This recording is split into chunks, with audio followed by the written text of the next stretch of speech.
your knees should be in between the second and the third rib. If they come in front of the second rib, you're in the wrong spot. So that's an easy way to remember. Now focus your head up. Good. You see that difference? Feel that difference? Yes. Super important. That's good. Now bring your chin a little further forward. Good. The knees don't go with it. Now you're starting to roll. So lean this up. One more. Let's do it back. There we go. When you do it right, I can see your chest protector sit flush to your lower back. When you do it wrong, your chest protector does this off your lower back. Right? That's pretty good. Does it feel awkward or weird or fine? It's gonna feel good. Sit for the corner. Good. That's just about perfect. Stand for the straightaway.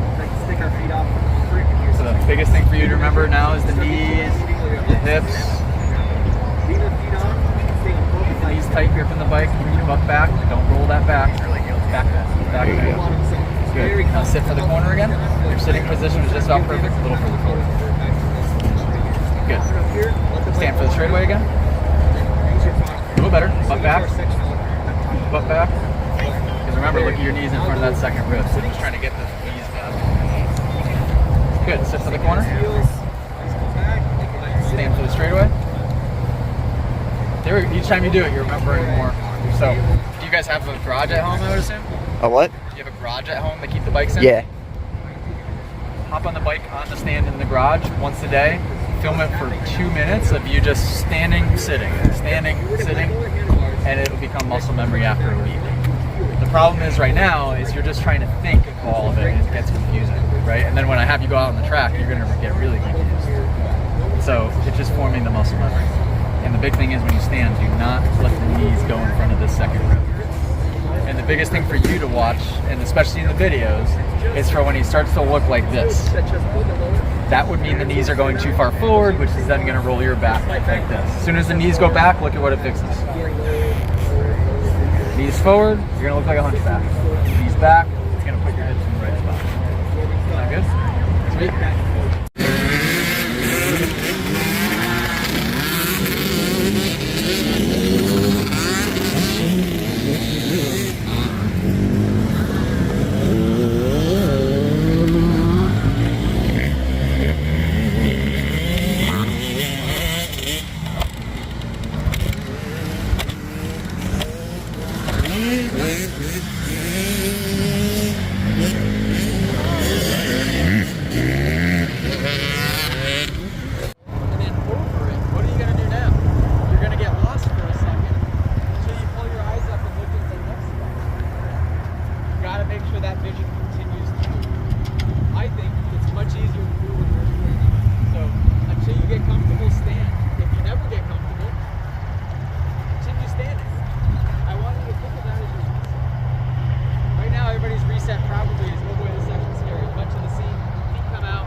Got it, bud.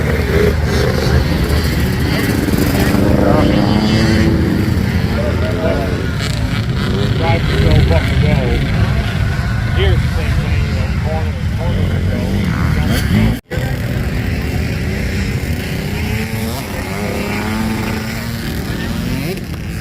Good.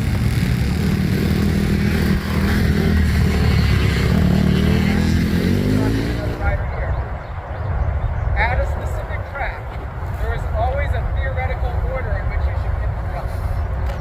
Does that make sense? So the the first jump because it's the most forgiving. If you come up 20 feet short for some reason, you're fine. If you go long, you're totally fine. There's just basically zero consequence. And all of the jumps, all the way to the highest consequence jump, which on this track maybe would be like that triple step up, that one in the middle, right? I haven't even ridden the full track today, but the reason I say that one is just because it's a little bit sharper, a little bit less forgiving. 651, would you agree? That's kind of the most technical tricky level. So theoretically, that would be the last jump you hit when collecting and doing all the jumping this track. The first jumps would be something super easy, like the one before this corner is pretty darn easy, right? Even doing that triple, pretty darn easy, because if you go long, worst case scenario, you just run off into the grass field, as long as you don't run pond. If you go short, there's not much consequence there either, so just being smart about that progression. I know that sounds obvious, but it's amazing how many people don't use that logic when it comes to jumping progression. There's two simple ways to explain jumping. You have preloading and seat bouncing, which we won't focus on today. And you have scrubbing and soaking up, which is basically how you should hit almost every jump on a motocross track, especially for the lower caliber, like kind of our entry level jump, would be soaking up, and then eventually that works into scrubbing. So what that looks like is you guys are going to be vertical as we come up the jump face. So straight away approaching in transition in the jump face, we're in an attack position, an accelerating attack position. Heels drop, legs extended, and forward.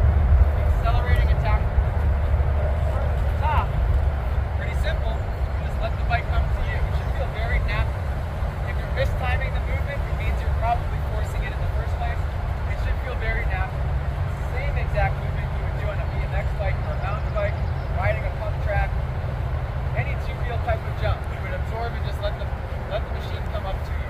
When you get in the air, you're going to extend back to vertical so that you have your suspension again for the landing. Right?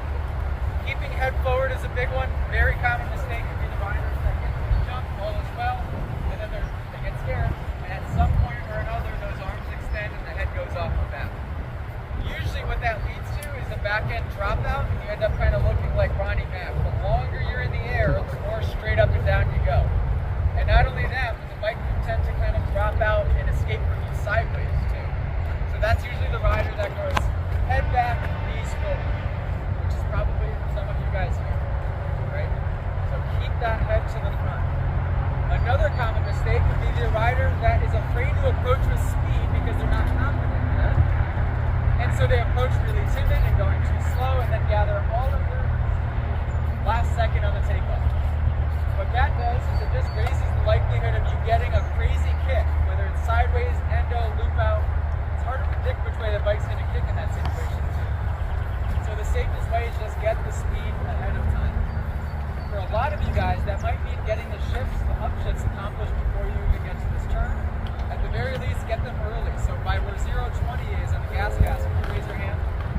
So where he is coming out of that corner, our shift should be complete by there, and we should know by the time we get to 75 on the Honda, you want to raise your hand? By the time we get to 75 on the Honda, we should know, okay, upshifts went smoothly, feet are in position, I got the speed, all is well, let's just continue commitment to whatever distance I'm planning on going. We should know by then. So that way, if something is wrong, my feet are out of position, I missed my upshift, I'm sitting in the wrong spot on the seat, I washed the front at the exit of the turn, you have that time to the base of the takeoff to make the decision to back off into the brakes and slow down. Instead of coming up, kind of diddle-daddling, because we're so afraid, and then getting to this yellow caution marker, and making the decision then, like, I guess I'll do it, and getting on the gas last second. You cannot jump that way.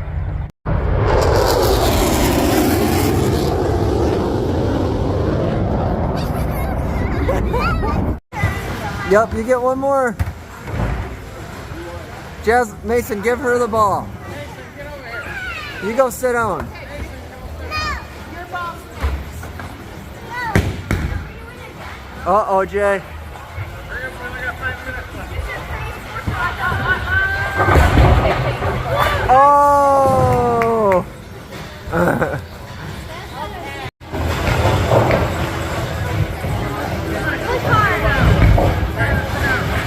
Mason, get off of that.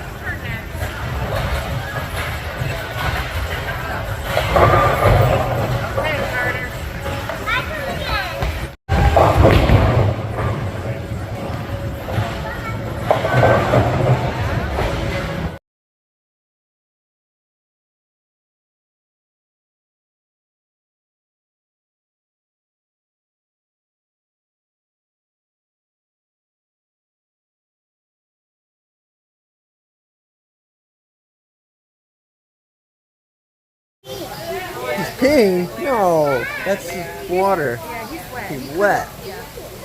What's up, buddy? Whoa, he's like that, Mason? He probably weighs more than I do.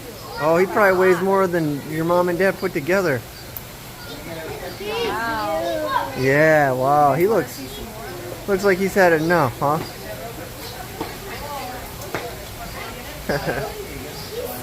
Whoa, look at how big he is. That big. I know, he is a big one. Have I ever seen a bear? I don't think so. Whoa, I don't think I ever seen just a bear. making. Whoa. Yeah? Look at, they're coming right up to you guys. Those are cool.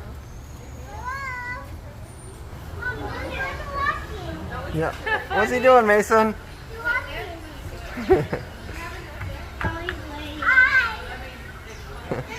Oh, Mason, go. I want to do it again. Keep going, buddy. There you go. I grab onto these and Whoa.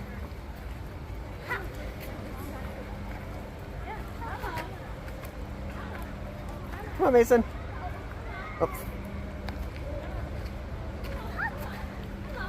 All right. Jump out. Whoa. we did it. We did it.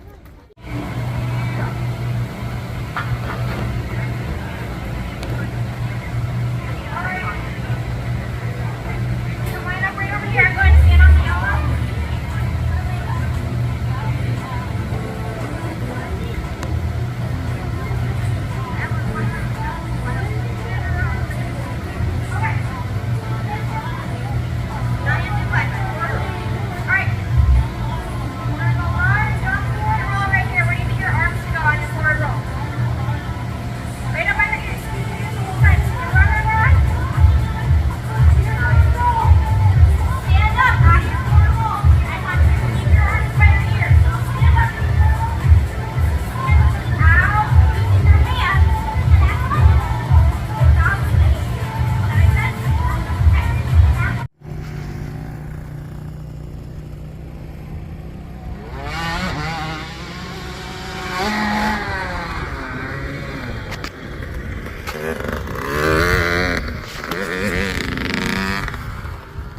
How you doing?